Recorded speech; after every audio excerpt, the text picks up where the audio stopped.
warm evening to you all. My name is Monica Kipto, and thank you for joining this episode of Bidii Yangu. Now, I'm sure each one of you, if given time, will tell one or two stories about matatus. Now, tonight we talk about the good, the bad, and the ugly of the matatu industry. We have with us Pastor Wambua. Yeah. Maybe he can tell us his name and what he does. Good evening, viewers. My name is Pastor Steve Wambua. I work with Prestige Shuttle Tours and Travel as the General Manager. I welcome you. Okay. When you talk about tours and travel, what does that involve? Many people maybe know Prestige Shuttle as just matatu, traveling and parcel services. Yeah, that's very true. We don't only do matatu, but we also do tours. That means we can be able to have guests from outside the country. We can also be able to do group travels. For instance, ayahs to the game park, funerals, church services, and all those kind of things. So that is why we do tours and travel. From when have you been doing these tours and travel? For the last 8 years. Yes, since 2010. Okay. Yes. So the matatu industry now, how has it changed from then? I can say there is a tremendous change and organization. When NTSA came on board, the industry was a bit chaotic. We had the Michuki rules in 2002, but they were not followed to the letter because people could be able to break from one group to another group. The industry was not well regulated, but when NTSA came on board, all the matatu people could come together in groups, that is circles and companies. And now we were able to register with the NTSA. They're able to know the chairman, the secretary, if it is a company, to know the managing director, other directors, and the shareholders of the company. And with that input from the NTSA, we can be able to say that the industry is not chaotic as before. The stages were allocated, and there was that collaboration between NTSA and the county governments. By that time, it was the former municipal councils. So you cannot be able to be licensed by NTSA if the input of the county government is not there. You must be first allocated a stage or a parking bay by the county government, and then that is when you apply for the road service transport license from NTSA. And then once they ascertain that you are past all the criteria and the necessary procedures and rules by NTSA, that is when they register you. But initially, before, if you have an operator, you know, and maybe we operated together in my company, and maybe for some reasons there are grievances that we cannot be able to sort. Tomorrow you go next door, next office, you know, get a stage, register your own company or your own circle, and you start. So it was not that regulated. There was no control. But with the NTSA coming on board, now we are in total control. We regulate. There is that inner regulation. There is that internal regulation within the circles and you know, the companies. And also the aspect of the drivers. We are the ones that do employ the drivers.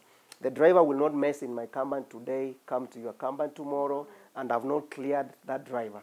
So I have to clear that driver. I have to give a recommendation letter that this driver is leaving my company in good faith. There is nothing bad that he has done.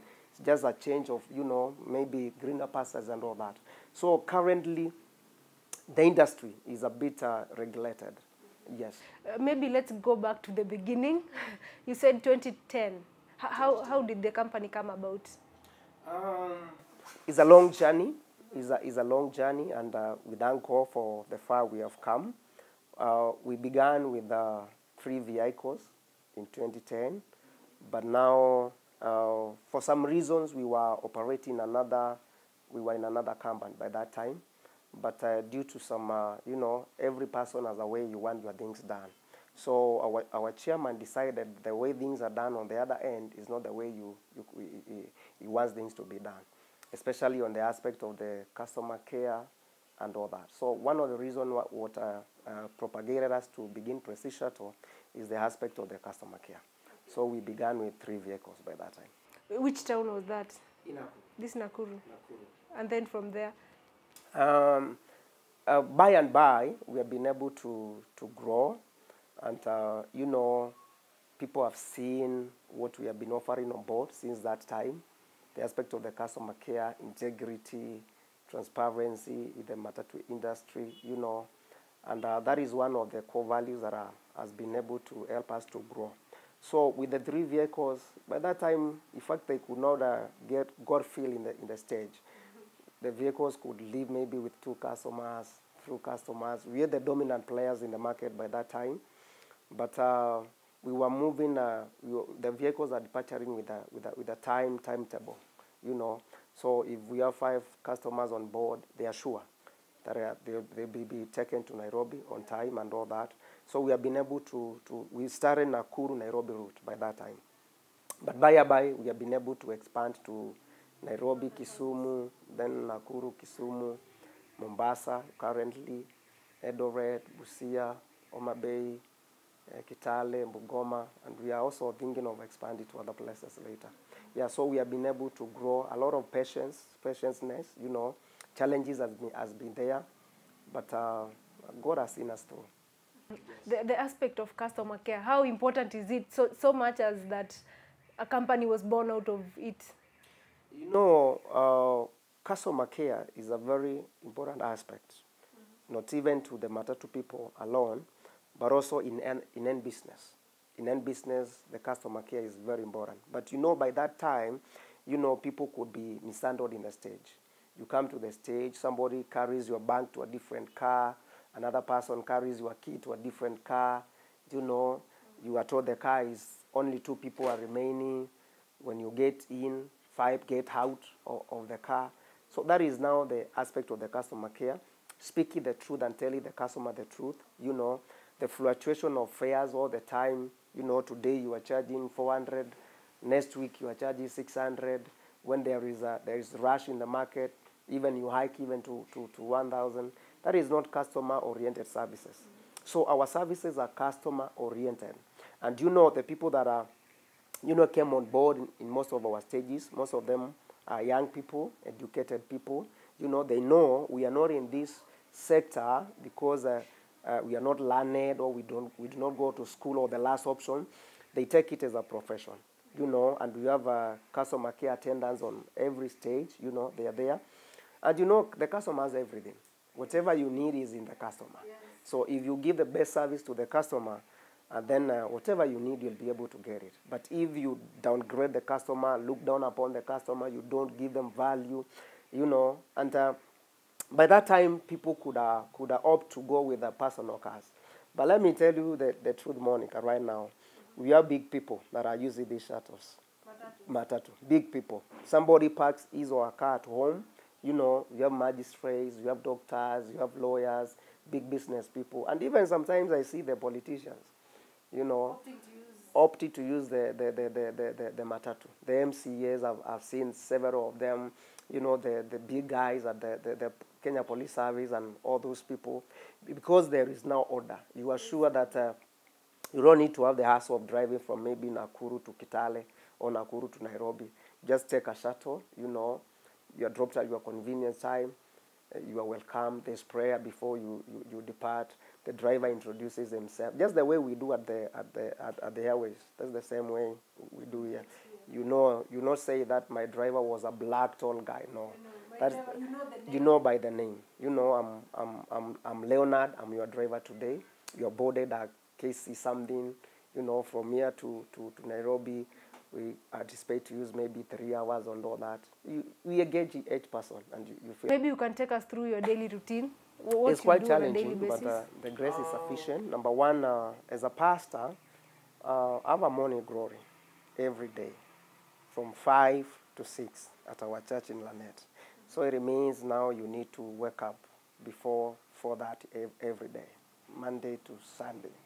Then after the morning glory from 6, I report here probably between 6:15 and 6:30. And now there are some things that I need to add at the office. There are some things that I need to add at the booking office. And that is now what normally happens. Then lunchtime, I do attend most of lunch hours in town, afternoon. And then most of the time I leave work at 6 in the evening. So with the aspect of the family, the aspect of the work, the aspect of the church, is a quite a compact routine. It's a quite busy schedule.